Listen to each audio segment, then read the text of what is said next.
अनुसरून असणाऱ्या त्याच्या प्रपंचाला अनुसर असणारी संस्था आहे। त्यामुळे संस्था सक्षम राहिली पाहिजे।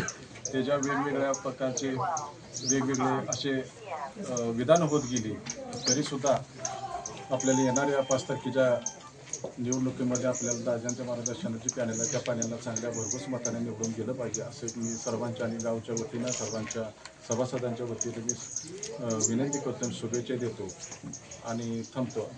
त्याचबरोबर इथून पुढे आता इलेक्शन मतदारांनी हातामध्ये घेतलं होतं, त्याच पद्धतीनं सगळ्यात मोठ्या संख्येनं त्या ठिकाणी सभासद उपस्थित होते आणि हे सह्याद्रीचं इलेक्शन सुद्धा त्यामध्ये परिवर्तन करण्याच्या दृष्टिकोनातून सभासदांनी हातामध्ये घेतलेलं हे इलेक्शन।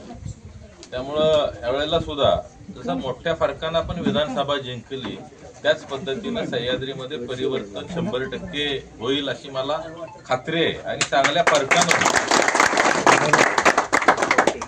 मधल्या काळामध्ये थोडंसं त्या ठिकाणी 3 पॅनल होत आहेत, थोडंसं मानसिकता थोडीशी ढासळली, परंतु जे काल आपण कार्यक्रम घेतला आणि आपण जे चेहरे समाजासमोर जनतेसमोर पुढे आणलेले आहेत ते अतिशय प्रभावी अशा पद्धतीचे आहेत। खरं तर ज्या वेळेला तुल्यबळ 2 पॅनल सहकारी संस्थांमध्ये उभे असतात त्यावेळेला तिसऱ्या पॅनलचं फार काय कोण विचार करतं अशी परिस्थिती 100%च नसती असं मला कालच दक्षिणेतल्या एका सहकारातल्या दिग्गज नेत्यानं सांगितलं। त्यामुळं तीच परिस्थिती सह्याद्री सहकारी साखर कारखान्यामध्ये होईल अशी मला खात्री आहे। आज जर आपण बघितलं तर कुठल्याही इलेक्शनचा निकाल आधी 3-4 महिने ठरलेला असतो, लोकांची दिशा ठरलेली असते आणि यावेळेला लोकांनी ठरवलं होतं की कसल्याही परिस्थितीत यावेळेला सह्याद्री सहकारी साखर कारखान्यामध्ये परिवर्तन करायचं आणि त्या भूमिकेतून या ठिकाणी सभासदांची जी काही मानसिकता आहे ती आज सुद्धा सेम तीच आहे आणि याला समर्थ पर्याय कोणता होऊ शकतो तर या ठिकाणी जे आपलं आदरणीय यशवंतरावजी चव्हाण साहेब परिवर्तन पॅनल आहे हे या ठिकाणी एक अतिशय चांगला सक्षम अशा पद्धतीचा पर्याय या ठिकाणी आपण देण्याचा प्रयत्न केलेला आहे आणि त्या माध्यमातून या ठिकाणी जे सक्षम चेहरे आहेत आज ज्यांनी समाजकारणामध्ये राजकारणामध्ये सहकारामध्ये अतिशय चांगल्या पद्धतीचं काम केलंय अशा मंडळींना या ठिकाणी पण संधी दिलेली आहे। त्यामध्ये जवळपास 4 उमेदवार तर आपले या ठिकाणी संस्थापकांच्या घरातीलच आहेत आणि या ठिकाणी ह्या मंडळींचा फार मोठा वाटा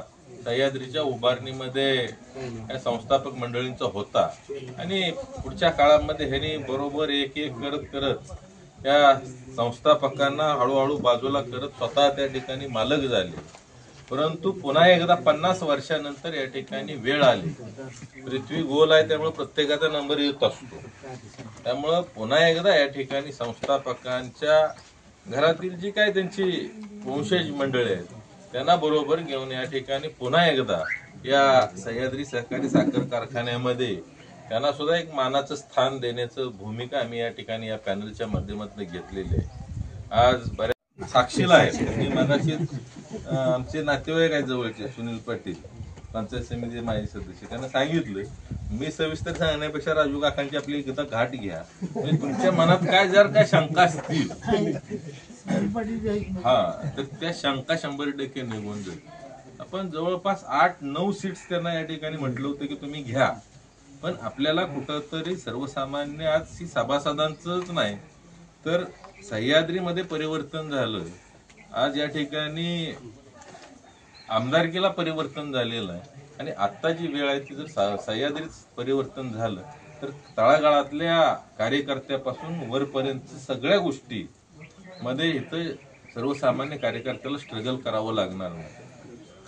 आज ग्रामपंचायत लेवलपासून वरपर्यंत वन साइड सगळं झालं असतं। काही मंडळींना का दुर्बुद्धी सुचली काय झालं ह्या खोलात जाण्यापेक्षा आता आपल्याला एकाच एक अशा पद्धतीनं हे इलेक्शन आहे या दिशेनं हे इलेक्शन आता चाललेलंच आहे। कालच्या जी काय उपस्थिती आहे त्यावरनं आपल्याला 100% जाणवतंय की आज सगळे लोक पोलराइज व्हायला लागले की आपल्याला जर ह्यांना जर घरी बसवायचं असेल तर हा जो काय मजबूत पर्याय आहे ह्या मजबूत पर्यायाच्या मागं उभं राहणं गरजेचं आहे।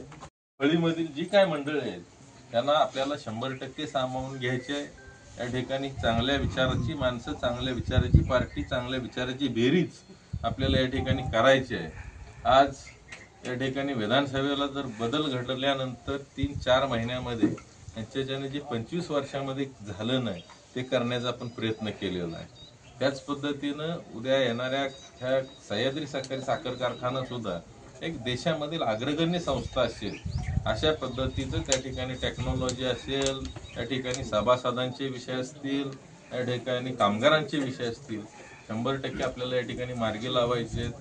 आता पुढच्या सभेमध्ये त्यांना विचारणार आहे की सभासदांचा माफीनामा लिहून घेऊन या संस्थेचं काय हित साधलं नक्की, त्याचं एक त्यांनी उत्तर देणं गरजेचं आहे. आज चुकीच्या कंपनीला या ठिकाणी आपण काम दिलं, आज 3.5 वर्ष झालं अजून सुद्धा ते एक्सपान्शन सक्सेस झालेलं नाही, चालू झालेलं नाही. नक्की ह्या कंपनीला काम देण्यामागं तुमचा आर्थिक हेतू होता, राजकीय सामाजिक नक्की काय हेतू होता का? त्यांच्याकडे असं काय रॉकेट सायन्स होतं की काहीतरी फार मोठी क्रांती या ठिकाणी त्या कंपनीला काम दिल्यानंतर होणार होती? तुम्ही जर बघितलं की या ठिकाणी चुकीच्या कंपनीला काम दिल्यामुळे तिथे ESP बॉयलरचा चालू व्हायच्या आधीच फुटला. म्हणजे तुम्ही काय कुठल्या दिशेनं या ठिकाणी चाललेला आहात? शेवटी पैसा कमवण्यासाठी या ठिकाणी तुम्ही सभासदांना किती फार मोठ्या खड्ड्यामध्ये या ठिकाणी घालण्याचं काम केलेलं आहे आणि तुम्ही आज संस्था वाचवायची भाषा करता. अरे पण संस्था अडचणीत कुणी आणली?